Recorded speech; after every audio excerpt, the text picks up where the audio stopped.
Mutta race is stopped. Race is not cancelled, race is stopped.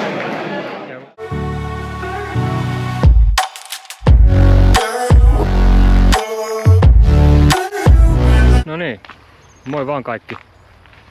Ja terveiset Pyreneiltä, Val d'Aranista ja Gessan kylästä. Täytyy olisi vuorossa se asia, mitä varten on treenattu koko alkuvuosi. Toisin sanoen, nyt on seessä 110 kilometriä, 6400 metriä nousua täällä Pyreneillä. Kisan nimi on Val d'Aran. Kisa on osa tätä UTMP-sarjaa. Ja tää on yksi niistä UTMP-sarjan niin sanotusta Major-kisoista. Mikä nyt mä teet käytännössä mitä muuta se tarkoittaa kuin muuta kuin se, että täältä saa sit tuplamäärän niitä timantteja, joilla voisit joskus päästä itse UTMP:hen. Treenikausi on mennyt tähän mennessä hyvin. Ei ole oltu loukkaantuneena. Se on tärkeä asia. Se on itse asiassa kaikista tärkeä asia, että ei oltu telakalla. Ne alkuvuoden ekat kisat siellä Chiantissa sekä sit siellä napavälissä niin toimii ehkä vähän enemmän semmosena niin kuin treeninä tätä varten, että oppii vähän ja saa sitä suoritusvarmuutta. Ja nyt ne on sitten opit otettu kasaan ja sitten katsotaan, että mitä siitä seuraa. Onko sitä opittu mitään? Eikö opittu mitään? Miten käy? Tähän mennessä tänä vuonna on tullut reilu 1700 kilometriä juoksua. Tänään on tosissaan 4. heinäkuuta 2024. Siihen mennessä reilu 1700 kilometriä juoksua. Ja tähän mennessä on tullut myös sit 6400 metriä. 31 000 metriä nousua. Ja täällä siinä tulee se 6400 metriä lisää. Mitkä on prinsiipit, millä lähdetään juoksuun? Prinsiippi 1, 2 ja 3 on tällä kertaa ihan se energiahomma. Miten energiat toimii? Saanko syötyä? Lentääkö laattoja 2 tunnin jälkeen vai lentääkö se vasta 5 tunnin jälkeen? Siitä on jotain mitä ihmetellä. Ei mulla muuta. Muuta aika vahva luotto, että kaikki tulee menee hyvin. Toki tää tulee olemaan kaikista pisin kisa, mitä mä oon koskaan juossut. Ajallisesti ja mitallisesti. Mitä tapahtuu sen 16 tunnin jälkeen. Aikaisempi ennätys oli 16 tuntia, mitä mä oon juossut. Se pisin aika 16 tuntia, mitä mä oon juossut. Mitä tapahtuu sen jälkeen. Mä ajattelin, että jos maalissa olisi 22-24 tunnin aika haarukassa. Kisa alkaa huomenna. Täällä on kaunis ilta. Pikku kävely tässä. Ja mä itse asiassa huomasin, me ollaan tässä asunnon vieressä. Mä en tiedä näkyykö tää sinne. Mut puolen matkan huolto on tuolla ton vuoren huipulla. Eli kun tonne ollaan päästy, niin kisa on puolessa. Näin nopeasti ajateltuna se vuori on siis tuolla. Näin nopeasti ajateltuna se vaikuttaa aika korkealla ja aika kaukana, mutta se on kuin jalkaa toisen eteen. Mä lähden tästä pikkuhiljaa sitten tekemään valmistautumista kisaa. Katsotaan seuraavana, että minkälaisilla varusteilla sinne lähdetään. Jutellaan vähän sitä energiapuolesta. Ja tehdään sitten sen jälkeen vielä ihan reittikatselmus, että mikä reitti on tulossa ja mitä täällä on tulossa. Ja eiköhän sen jälkeen ole aika lähteäkin kisapaikalle. Kiva, kun oot taas katsomassa. Kisan lähtö on tommonen 1,5 vuorokautta, niin katsellaan vähän mitä kaikkea sinne lähtee mukaan. Tässä on sekä energiat että pakolliset varusteet. Tässä ei ole kaikkea mikä lennee päälle, mutta aloitetaan vaikka näistä varusteista. Pakollinen varuste oli sadeenkestävä takki. Pakollinen varuste oli sadeenkestävät housut. Lisäksi pitää olla mukana pitkät juoksuhousut. Itse kisa mä ajattelin lähteä kyllä shortseille. Pakollinen varuste on myös pitkähihainen paita. Siihen oli jotain puuvilla ohjeistuksia, en muista, mutta eiköhän tällä päästä. Ja myös tuulenkestävä takki. Eli pitää olla sateenkestävä ja tuulenkestävä takki. Saivat ei ole pakolliset, mutta kuka sitä nyt menee 6400 metriä ylös ilman sauvoja. Tää ei ollut pakollinen varuste, mutta ei tarvitse leikkiä hakaneilla, sillä tähän saa numero kiinni. Pakollinen varuste oli tää hätämakuupussi, eli tänne ei otettu mukaan enää niitä liinoja, avaruuspeittoja, vaan tänne piti olla ihan makuupussi. Kiitos vaan Jannelle lainasta. Otan 2 kengät mukaan, 2 speedcoatit, en tiedä miksi 2 samanlaiset, mutta semmoista mä nyt haluan. Nämä menee dropbackiin, mutta toisilla samanlaisilla mä juoksen. Lisäksi mä otan mukaan Italian reissusta oppineena, niin myös muutamat vaihtopaidat, ettei tarvitse sillä märällä paidalla vetää koko reissua. Pakollinen varuste tietenkin juoksuliivi, Salomonin 12 litran liivi. Katsotaan miten mahtuu sinne, mutta jos Max Moveri saa mahtumaan Nuts 300 sen tavarat 12 litraan, niin enköhän mäkin saa nämä mahtumaan. Ja liiviin tulee itse asiassa mä otan 4 lötköä mukaan, 3 on pakollista. Eli koko ajan pitää olla ainakin 3 lötköä mukana, mutta 4 mä otan mukaan. Sitten on aurinkorasva, ei ollut pakollinen, mutta suositeltava. Vaseliini samalla lailla, jos tulee hiertymiä. Pakollinen varuste, vanha kunnon Salomonin lätsä. Pakollinen varuste myöskin on nämä sateen ja tuulen kestävät hanskat. Nämä ihan uudet, katsotaan mitä niistä tulee. Ja pakollinen varuste on myös sitten ruokaan liittyvä lusikkahaarukka kautta veitsi kautta mikä ihme ja sitten tämmöinen pikkuinen kuppi. Aurinkolaseista en muista, onko ne pakolliset varusteet. Veikkaisin, että ei ole, mutta ainakin suositeltavaa. Ja sitten varavirtalähde. Syy, miksi varavirtalähde on mukana, on myöskin sit se, että pitää olla 2 lamppua. Ja lamput on nyt mulla kummatkin. Tää lamppu, tää Petzl-lamppu on mulla ihan uusi. Tätä mä en ole kertaakaan esityksessä käyttänyt. Tää BioLightin lamppu on ollut aikaisemminkin mukana. Ja syy, miksi varavirtalähde on mukana, että noita pitää pystyä tarvittaessa lataamaan siellä. Niin se nyt lähtee sitten mukaan. Ja tietenkin kello. Juomamuki, sekin on pakko olla mukana. Se on kyllä jännä, että joka kerta on pakko ottaa mukaan, mutta aina sieltä löytyy niitä kertakäyttömukeja, mutta otetaan silti. Täällä on rakkolaastareita ja kipulääkettä kaiken varalta. Sitten jos mennään tuohon energiapuoleen, niin edellistä kerrosta ehkä opittu jotain, tuskin, mutta ehkä. Ja näin kun nopeammat huomaa, niin ainakaan tässä ei juurikaan vauhtikarkkeja tällä kertaa.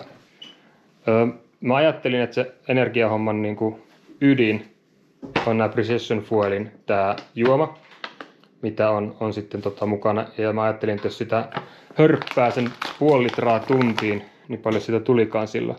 Siitä tulee se 30 grammaa noita hiilihydraatteja. Ja sitten kun siinä päälle iskee mahdollisesti vielä yhden tommosen Precision Fuelin geelin ja sitten vanhoja kunnoja noita sanoppa nyt vihreitä kuulia, niin niilläkin varmasti alkaa pääsee pitkälle. Katsotaan miten pitkälle ne maistuu. Mutta ehkä aikaisemmin kerrasta oppineena, niin lähdetään siitä, että ehkä liian vähän koko matka ajan, kun sillä, että alussa liikaa ja lopussa ei yhtään. Mutta tarkoitus olisi ottaa 0,5 litraa juomaa per tunti, sitten joko 1 geeli, tai sitten vihreitä kuulia, tai sitten näitä karkkeja siihen mukaan.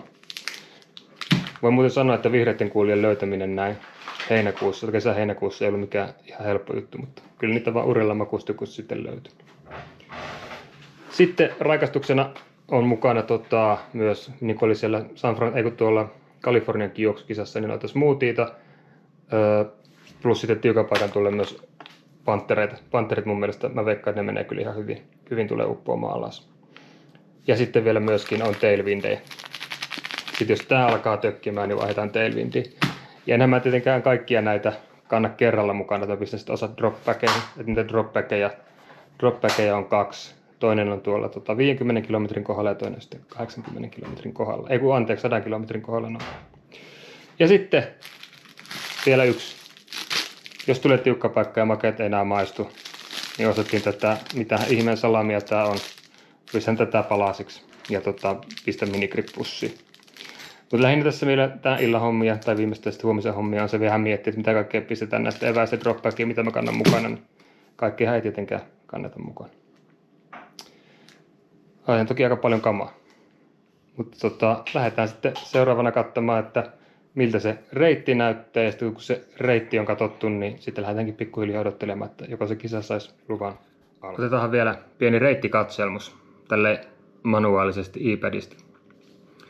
Eli kyseessä on 110 kilometriä, 6400 nousua, lähtö 6 aamulla, maksimia 28 tuntia, loppuun myyty.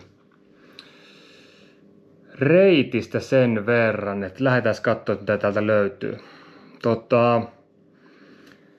Tuo ensimmäinen tommonen, niin onko se nyt sitten 13 kilsaa, niin sehän pitäisi olla vielä suhteellisen easyä. Et siinä kuten näette, niin siinä on pikkusen alkaa tulee nousua, mutta ei mitenkään mahdottomasti. Ja mä ajattelin, että jos tuon ensimmäisen 13 kilsaa pystyisi vetämään silleen reipasta hyvää tahtia. Ja mutta siitähän se sitten se riemu alkaa. Eli kuten tässä tarkkasilmäisimmät huomaa, niin toisen ja kolmannen huoltopisteen välillä on 16 kilometriä ja siitä 16 kilometristä nousua on yhteensä sitten paljon. Tuo on noin 1100, 2400, 1300 metriä ja se on, olisiko se nyt niin yhtenäisenä matkana tuommoinen 10 kilometriä noustaa yhteen menoon, jonka jälkeen tullaan sitten tuohon kolmanteen huoltoon, joka on noin 30 kilometrin kohdalla. Mitä mä oon netistä videoita katsonut, niin 6 tuntia menee varmaan tuohon ekaan 30 kilometriä, että jos se 6 tuntiin menee, niin sen pitäisi olla ihan ok. Ja sen 30 jälkeen niin siinä on yksi näköjä, missä vaan vettä saa lisää ja sitten jatketaan ja siinä tullaan myös sitten 30 jälkeen niin tuonne reitin korkeimpaan kohtaan 2500 ja mä oon ymmärtänyt silleen, että tämä niinku alkuosa tästä matkasta just tuohon niinku noin puoleen väliin asti niin on sitten semmoista, että missä on vanhoja hiilikaivoksia, niitä on siellä vuoren rinteellä ollut ja se seuraa osalta niitä hiilikaivoksia ja reittejä ja sitten menee niissä tunneleissakin lyhyitä matkoja. Tosissaan noin 50, eli tuossa 2500 lähdetään laskemaan sitten tuossa noin 40 kilometrin kohdalla. 52 kilometrin kohdalla on ensimmäinen dropback-huolto, ja se laskee oikeastaan sitten tuosta niinku 50 tai niinku tuosta 40-60, se on niinku 20 kilometriä pelkkää laskua. Ja pitäisi olla ihan semmoista loivaakin laskua. Mä veikkaan, että tuo voisi mennä ihan hyvin, toki moni asia voi mennä vikaan. Dropback-huollon jälkeen niin lasketaan lisää, on tuonne 60 ja 60 jälkeen alkaa taas nousu. Ja sitä 60 sitten noustaan sitten yhteensä tuonne noin 80 kilometriä asti. Eli ei se nyt ihan kokonaan ole nousua sinne 80 asti, mutta sanotaanko näin, että ainakin tuohon niin 77 kilometriä, eli noin 17 kilometrin nousu. Mutta se on kuitenkin aika loivaa nousua, että sen ei pitäisi olla mitenkään mahdotonta. Toki nousumetrejähän siinä tulee tosi kovasti, eli miten se nyt menikään, tuo alimmainen viiva on tuossa noin, että siinä tulee niin kuin ainakin semmoinen vajaa tonni nousua. Ja sitten 80 jälkeen taas lasketaan sitten oikeastaan 15 kilometriä tonne 96 kilometriä asti. Eli on niin kuin pitkiä loivia nousuja, pitkiä loivia laskuja tuossa niin kuin puolen välin jälkeen. Mutta tässähän se riemu sitten on odottamassa meitä. Eli viimeinen dropback-huolto on 96 kilometrin kohdalla ja joku saattaa miettiä, että no miksi ihmeessä täytyy olla dropback-huolto 96 kilometrin kohdalla, kun homma loppuu 110 kilometrin kohdalla. Mutta sehän tietenkin johtuu siitä, että tuossa kisan jyrkimmät nousut sitten tuossa ihan reissun lopussa. Jyrkimmät nousut ja jyrkimmät laskut tulee tuohon viimeiseen. Ja itse asiassa me asutaan tuossa ihan tuon dropback-huollon vieressä ja tuon viimeisen dropback-huollon mielessä. Ja se mitä mä oon tässä pohtinut, että varmaan tuohon viimeiseen pätkään tuohon niin 16 kilometriin, niin kyllä se ainakin 4 tuntia saa varata, voisi 50 tuntia mennä sitten tuohon riemuun. Koska eihän se pelkästään se, että sä oot päässyt tuonne huipulle, mutta sitten sieltä huipultahan pitää jotenkin kompuroida alas vielä. Ja jos mä laskiskin, että se menisi niin kuin hyvässä tuurissa 20 tuntia, niin mä olisin maalissa silloin 2 aikaa aamuyöllä. Ja sitten mä olisin tuossa niin kuin, tuolla kohdassa menossa niin joskus siinä 10 aikaa illalla, mutta se voi ihan yhtä hyvin olla, että mä oon tuolla puolen yön aikaan. Joka tapauksessa pimeässä noustaan ja pimeässä lasketaan. Eli sitten mä niin kuin, tavallaan jännitän kaikista enemmän viimeistä 10 kilometriä, mutta onpahan jotain mitä jännittää ja odotella. Mutta tämmönen reitti on luvassa. Saahan nähdä mitä eteen tulee. No niin, huomenta vaan kaikki. Kello on 6:15, 5. heinäkuuta. Jos on katsonut aikaisempia videoita, niin muistaa sen, että kaikki kisat alkaa aina silleen, että on älyttömän huonosti nukkunut ja vatsa on sekaisin. Mutta itse asiassa nyt tuli nukuttua todella hyvin. Olosuhteisiin nähden joku 5-6 tuntia. Vatsa ei ole sekaisin ja niin, ja se kolmas asia mikä aina on kylmä. Joka kertaa kylmä. Mutta nyt ei ole kylmä. Taustalla näkyy. Aurinko alkaa nousemaan. Tänään pitäisi olla plus 30 astetta lämmintä. Täällä on aika festivaalitunnelma. Eka porukka lähtee tuosta 6. Mä lähden vartin yli 6 toisessa aallossa. Yksi suomalainen tullut vastaan. Odottavat tunnelmat. Eniten jännittää se plus 30. Jännittää se vatsa. Mutta eiköhän se riitä. Lähdetään kohta juoksemaan ja katsotaan miten miehen käy.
Oli väärä se lähtöryhmä.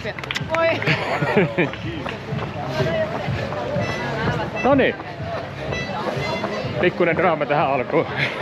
Väärä lähtöryhmä. Mut nyt mennään. Nyt mennään.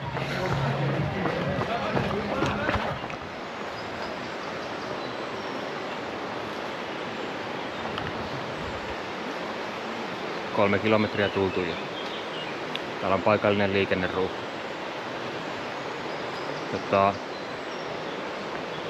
kisahan ei ratkea tässä ensimmäisen 3 kilometrin aikana, kun jäljellä on vielä tyyli 105 kilometriä vai paljon se onkaan. Silti hyvä kuitenkin, että väki ohittelee tässä, koska ohitukset, mitkä tässä vaiheessa tehdään, niin voi ratkaista koko kisan suorituksen ja tuloksen.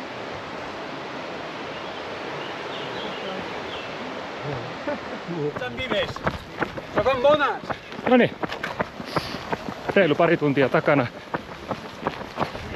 On tultu 12 kilometriä. Nousua on semmonen 800 metriä takana. Tähän asti ihan hyvin. Ei valitettavaa. Niin kuin tietenkään 2 tunnin jälkeen pidäkään olla. Ja huoltoon tullaan kohta. Ja sit kato mennään jonnekin tonne. Sit se riemu alkaa, kun aloitetaan se, jos se nyt oli. Huoltoväli on 18 kilsaa, 17 kilsaa, mutta sitä nousua nyt sitten reilu 10. Mut murehditaan sitä sitten. Nautiskellaan nyt, kun vielä kaikki menee hyvin.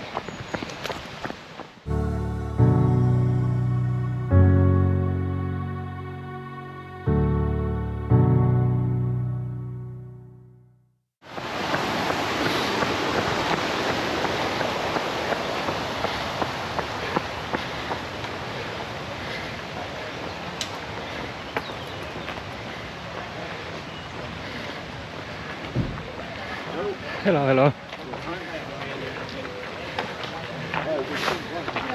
Väkeä on kuin Saipan pelissä. Nonni. Täällä mennään. Takana on... Paljon mulla on takana? 17. Sieltä tuli. Paljon nousumetrejä.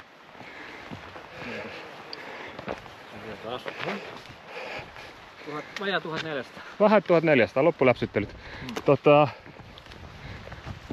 Siellä on maisemat. Siellä on maisemat. Sinne mennään. Aurinko paistaa silmiin, niin en näe missä se letkan pää on, mutta jonnekin ylös mennään. Kauan me ollaan tultu? Reilu 3 tuntia. Reilu 3 tuntia. 3 tuntia ja 13 minuuttia. Ajattelin, että niistä energioista, että se oli se kivi, tai se 3 prinsiippiä oli energiat. Niin äsken otin vasta 3 tunnin jälkeen ensimmäisen geeliin. Ainakaan vielä ei ole laatta lentänyt. Hyvältä näyttää. Jatketaan tonne päin. 4 tuntia 11 minuuttia.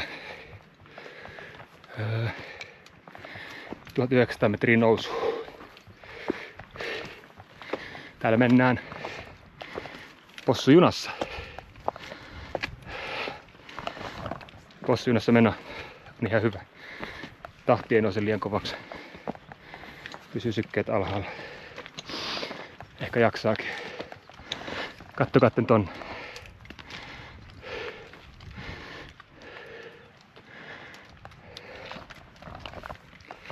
Vaikka loppumatka tehtäisiin kaatopaikalla, niin voin silti suositella jo näiden ekan 4 tunnin perusteella. Tuosta edellistä videopätkästä kävi ilmi, niin satuin törmäämään tuossa tuollaiseen suomalaiseen porukkaan. Niiden kanssa matka on sujunut kivasti. Tuolla näkyy ruotsalaisiakin. Lähdetään katsomaan. Kohta pitäisi tulla niihin vanhan hiilikaivoksen tunneleihin. Saahan nähdä miten käy. Pää auki. Taju pois. Vuorelta alas. Game over. Let's see. Tää nousu ei lopu koskaan. Ei sen tarviikaan.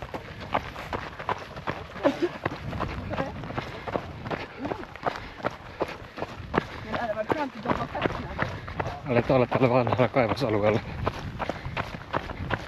Tuosta mäen päältä tulee nyt näkyviin tommonen romahtaneita tehtaita.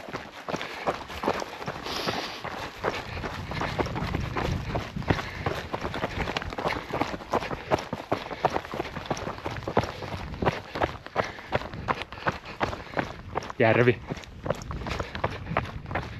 Mä sanoin, että on voinut ahistaa olla täällä kaivostyöläisenä joskus 1900-luvun alussa. Ei välttämättä ollut ihan ykkösjuttu.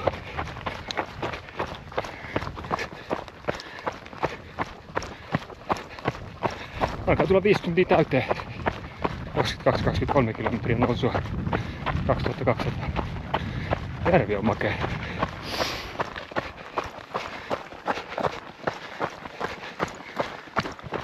Näillä mennään. Ei, katsotaanpas vielä tuo. Mikäs luola tuossa?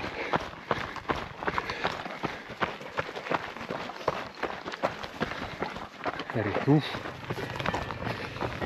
Jahasta. Siellähän näkyy huoltopiste. 18 kilometrin huoltoväli selvitty. Ja koko reitia ja odotin, että milloin tulee niitä tunneleita, vanhoja kaivostunneleita. Mä haluan mennä ryömiin niihin. Mä olin kattonut YouTube-videoita, että niitä tulee. Kissan viikset täällä mitään on. Ehkä parempi näin. Mut nyt sit huoltoon tänne vuorien keskelle. Se on siis ton näköistä. Jos mä oltais ottaa ihan rauhallisesti huolella, eikä lähtisi höntyilemään, niin se olisi kova. Täällä on taas muuten aivan maailmanlopun meininki, mutta eipähän se mitään. Kaikki järjestyy. Toivottavasti täällä on muuten myös bajamaja. Jes, se oli 3. huolto. Siinä oli 18 kilometriä ennen, sitten 18 kilometriä sen jälkeen. Mutta tästä 18 kilometristä iso osa on lasku. Mä noin 2 tuntia odottanut. Pääsis vessaan. Mä ajattelin, että huollossa olisi vessa. Mä odotin, että huollossa pääsen vessaan. Vastaus oli noi toilet. Ei tää Suomessa olisi ongelma. Mutta mihin sä täällä meet puskaan? Tai sitten paskon tuohon pellolle niin kuin kaikki muutkin. Ennen kaikkea lehmät. takana 7,5 tuntia nousua. On tullut tähän mennessä 2850. Katsokaa tuota järveä. Tonne mennään. Siellä on lunta. Siellä on myös reitin korkein kohta. On tässä nyt tykitellyt ylämäkeä. Mä laskeskelin, että on laskeskellut tykitellyt ylämäkeä tästä 7,5 tunnissa semmoisen, paljon se on? 6,5 tuntia, ei anteeksi, 5,5 tuntia. Ja mä oon tullut siihen tulokseen. Se on aika paljon. Kohta on puolet matkan noususta takana. Täällä alkaa olla muuten väkiä nyt aika huonossa kunnossa. Se voi johtua myös tästä lämmöstä. Mut ei ihan enää kaikki on hyvävoimisia. Toki tuskin on itekään. Jatketaan sinne. Katsotaan miten käy. Päivä on pelastettu. Niitä tunneleita tulikin. Tonne alas kun tippuu, niin ei ajatella sitä. Mennään kattoo. Eli näiden tarina on siis se, että täällä on joskus back in the day ollut kaivostoimintaa. Mä en tiedä mitä ne täältä on hiiltä, jotta täältä löytyy kaikki nämä raiteet ja muuta. Siinä joku kaivos ukkeli raiteelta tippunut kuolemaan. Tietenkin näin. Ja näin kun meinasin kaatua. En kaatunut kuitenkaan.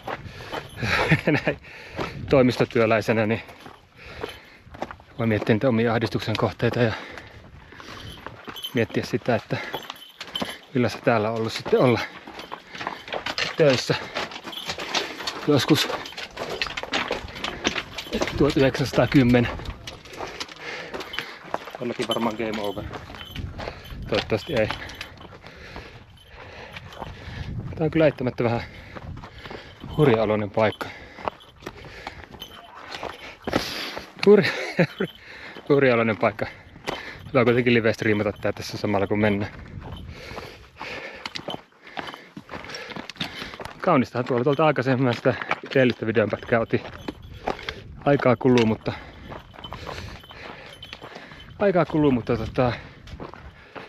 matka ei juurikaan taitunut. Tästä alkaa pikkuhiljaa alamäet ja kuten tästä kuvasta näkyy, niin täällä on aika paljon ruuhkaa.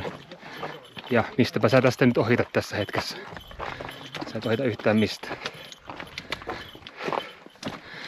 Palataan seuraavan kerran vaikka ensimmäisessä dropback-huollossa, kun ollaan puolessa matkassa. Nythän on saatu noin puolet kuitenkin nousumetreistä jo kasaan, mutta kilometrejä vielä puuttuu.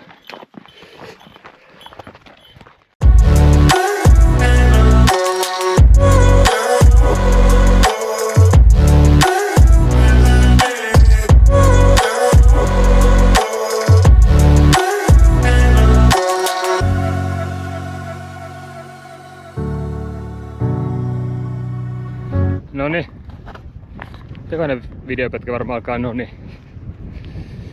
53 kilometriä tultu, 3300 metriä on noustu, 11 tuntia on mennyt. Äsken lähdin tosta ekasta dropback-huollosta. Ja voin sanoa, voidaan nyt pistää tähän näin, että ensimmäistä kertaa ultrajuoksurallani vakavasti pohdin DNF. Vauhti on ollut ihan hyvä, mutta sitten tossa niinku 9 tunnin jälkeen taas ei ruoka maistunut. Ja sitten tässä helteessä se ei ole kovin hyvä juttu. Täällä on niinku ollut 30 astetta hellettä. Oli hyvin lähellä, että olisin heittänyt pyyhkeen kehään. Lähinnä se, että kela siinä oli, että mitä mun pitää vielä todistaa itselleni. Mutta mä sain sitten ruokaa vähän alas. ruokaa vähän alas ja siinä vähän vaihdettua puhasta vaatetta. Ja sit kun se oli tehty, niin yllättävästi se elämästä alkoi voittaa. Otin nyt tähän seuraavalle 9 kilometrin pätkälle oikeastaan niin pelkästään vaan kokista mukaan, että nautitaan nyt sitä hetkiä. Toivotaan, että jossain vaiheessa sitten taas alkaisi eväät maistumaan. Kunnossa tää kyllä ei jää kiinni, että jalat tuntuu ihan hyvältä ja muuta, mutta se voi olla, että sen tää helle yhdistyneen kaikkeen muuhun. Tuolla huoltopisteellä oli kyllä kuin raatteen tiellä. Ehkä se on tää helle tai ehkä se on tää laji, mutta väki oli aika huonossa kunnossa siellä. Jollakin oli katkenut sauvoja ja sitä yritettiin korjata. Ja jollakin vaimo yritti sanoa miehelle, että en tiedä, jos et jatka enää. En tiedä miten kävi. Mutta taas mennään.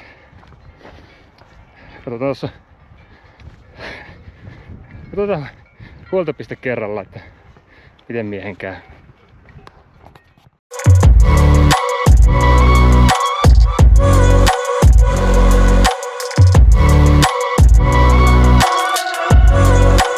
Okei. Tällä kertaa näyttänyt videota, no niin. Kuolemanlaaksosta tai Alakullan alhosta selvitty. Tuo oli tuo Beretin huollon jälkeinen väli. Oikeastaan pelkkää alamäkeä 9 kilometriä. Kokis oli erinomainen valinta. Siitä saa paljon hiilihydraatteja. Ainoa haaste on se, että ne pullot meinaa räjähtää, kun sieltä tulee sitä painetta kun juoksee, mutta tykkään elää vaarallisesti. Sitten mä näin tyttöystävää tuossa, kiitos Jenni kun tulit käymään matkan varrella. Siitä oli suuresti apua, suuresti iloa. Veikkaa, että DNF-prosentti tulee olemaan aika kova. Tuolla joku pötköttää mättäällä. Täällä on edelläkin se varmaan 25 astetta lämmintä. Varmaan sitten huomaa tässä videosta miten punakkaa. Nyt alkoi seuraava 9 kilometrin pätkä. Me mennään tämmöstä kylätietä. Ja tän aikana on 500 metriä vai 560 metriä nousua. Tää on tämmöstä tasasta nousua nyt sit pitkän matkaa. Se sopii mulle. Saa kävellä hyvällä omalla tunnolla. Ja sit ollaankin jo, kun tää pätkä on veetty, niin menty yli 70 kilsaa. Ja niinhän se pitäisi ollakin, että niin kuin viisaammat on sanonut, että ei pitäisi koskaan laskea koko matkaa, vaan aikaa seuraavalle huoltopisteelle. Nyt on hyvä näin. Saahan nähdä, mikä on tilanne sitten tossa vähän myöhemmin. Hei niin, se piti sanoa. Tänäänhän on parhaillaan menossa Espanja-Saksa-peli puolivälierä. Noissa kylissä on lapset tehnyt semmosia pahveja, mihin ne päivittää tilannetta. On todella suuren urheilujuhlan tuntuma. Tietenkin itsekin kiinnostaa se tulos, mutta täällä nyt ollaan.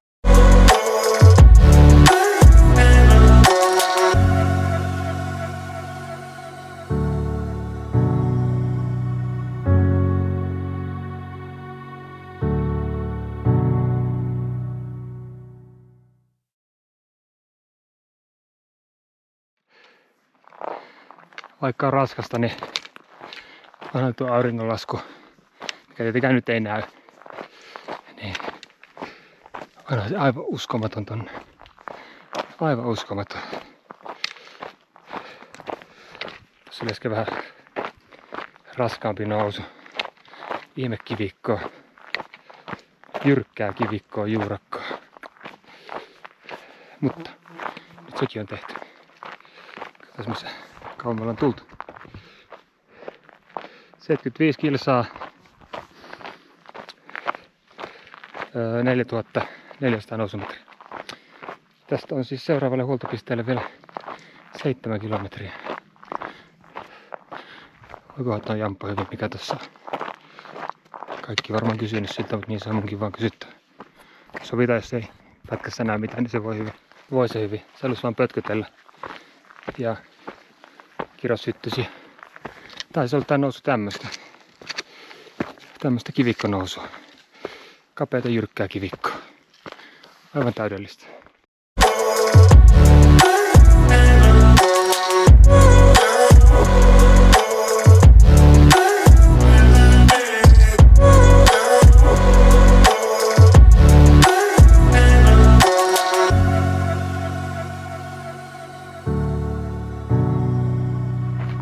Tulee muuten hyvä video. Vähän vastavaloa. Kello on 11:30. 83 kilsaa. 83 kilsaa. Sitten 700-800 nousua. Tultu jotain 17 tuntia. Koska en ole näin pitkään ollut jaloilla, niin mä olin enää 25. Se lohduttaa. Se ei lohduta, että siinä lopussa vielä se älytön nousu. Ajatellaan positiivisia ja negatiivisia. Otetaan positiivisista. Jalat on toiminut tosi hyvin. Ei mitään kipuja. Alamäet pystyy juoksemaan. Siinä missä ei ole kivikkoa, niin näin. Ja kaiken kaikkiaan henkinen vointi on yllättävän hyvä. Negatiivisia. No mä en tiedä, onko tämä negatiivinen. Tuo edellinen pätkä, 11 kilometriä, oli aivan jäätävää kivikkoa. Se oli kivikkoa ylös, se oli kivikkoa alas. Se oli kivikkoa. Todella teknistä. Negatiivisia on se, että ei se nyt oikein enää mikään maistu.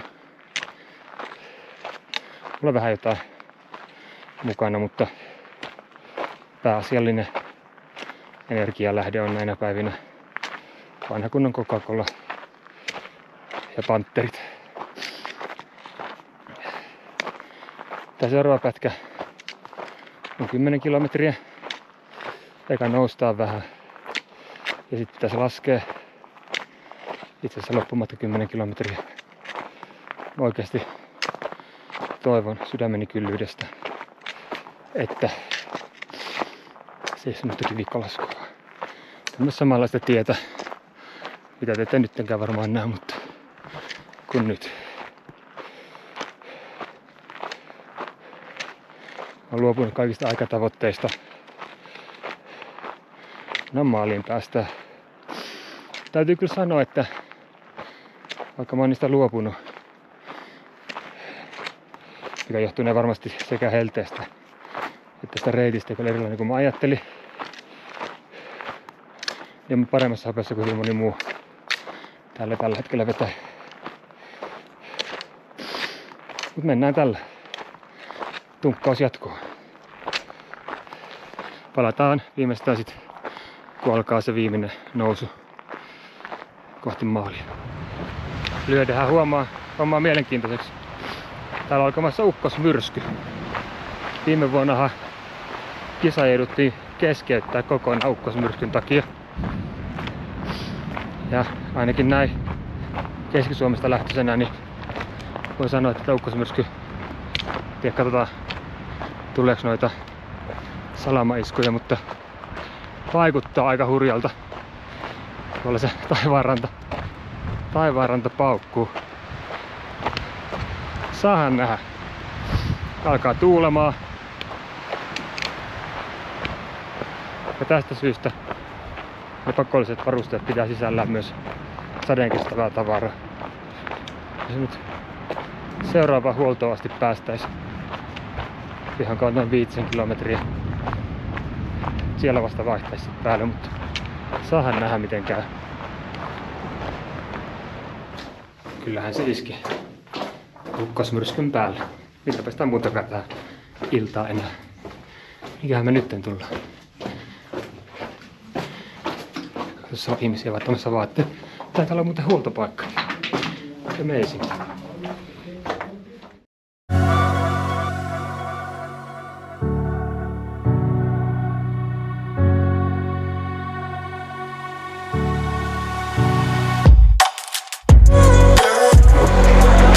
No niin, terveisiä Artiasista.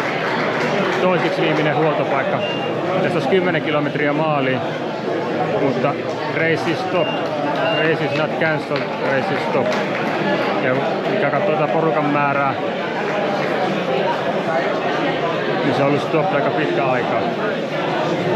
Tuo oli oikeasti tuo viimeinen pätkä tänne näin oli hengenvaarallinen, se oli niin mutaista ja sateista. Ja sitten siihen päälle, että tuo viimeinen 10 kilometriä on vielä pelkkää ylämäkeä ja sen jälkeen pelkkää mutasta alamäkeä, niin mä sanoin, että ihme on, jos kisa jatkuu, mutta ei sitä koskaan tiedä. Otetaan vähän ruokaa ja seurataan tilanne.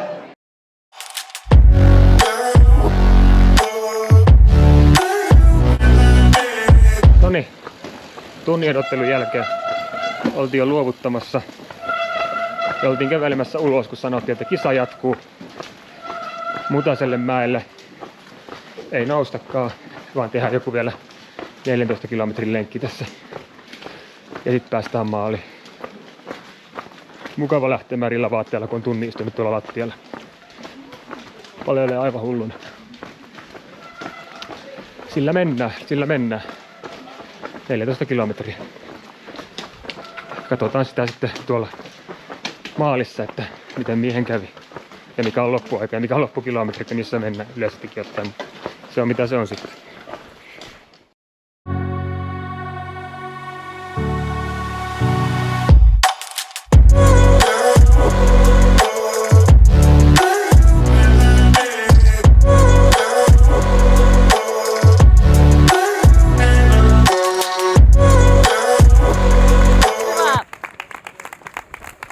Eikö soittaa kello?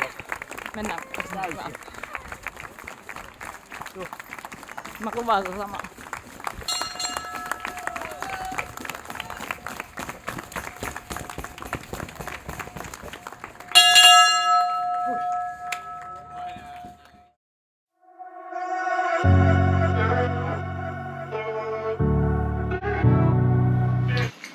Yes. Kisa päättyi eilen aamulla 6.30 paikallista aikaa ja nyt on seuraava päivä 16.20.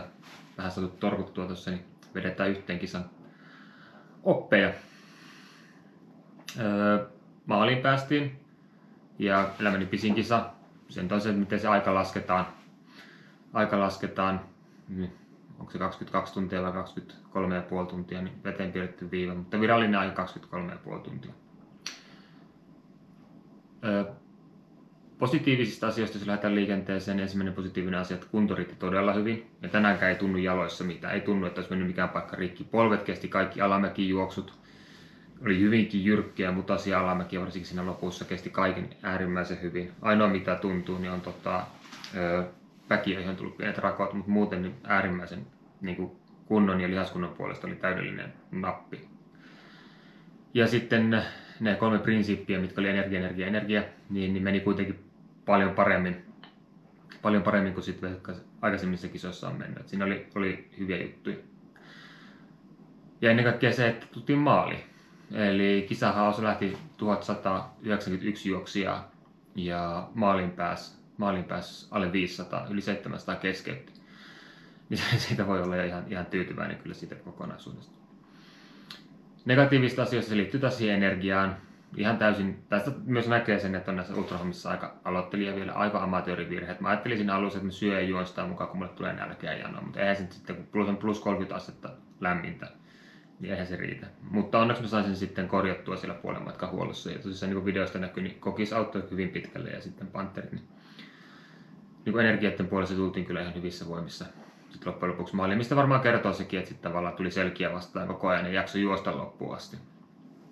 Eli jos siihen energiahommaan vielä jaksaisi keskittyä vähän paremmin, niin kunto varmasti antaisi niin kuin opit tai nuo mahdollisuudet hyvin paljon parempiin suorituksiin. Kerrotaan tässä lopussa vielä vähän siitä tavallaan niistä muista juoksista, mikä se yleinen niin kuin tavallaan, maisemat te olette nähneet ja muuta, mutta vähän niin kuin yleisesti, minkä takia sillä niin paljon miten keskeyttäminen. Et tosissaan niin alle 500 pääsi maaliin, 700 keskeytti. Ja siinä alkumatkassa alkoi väki tippumaan hyvin nopeasti sen helteen takia. Siellä oli niin kuin jo alun huolloissa, niin oli hyvin huonovointista väkeä. Siinä puolen matkan niin kuin dropback-huollossa oli erittäin huonovointista väkeä. Ja niitä oli myöskin joka kerta, kun tuli johonkin huoltoon, niin siellä oli ainakin joku hätämakupussissa tai niin kuin lääkärin pumpattavana tai jotain muuta vastaavaa. Ja se oli niin kuin todella yllättävää. Mutta veikkaan, että se johtuu veikkaamista. Minä tiedän, mutta veikkaan kuitenkin, että se oli niin siitä, johtuu siitä kuumuudesta. Mutta sitten tietenkin kun se myrsky alkoi, niin se sitten muutti vielä sitä kokonaisuutta vielä lisää. Ja varmaan iso osa näistä, niin jotka keskeytti myöhemmin matkalla, johtui sitä myrskystä. Itse asiassa yksi videonpätkä, missä mä luulin siinä tunnelissa, että mä tuun maaliin, niin ei se ollutkaan mikään maali.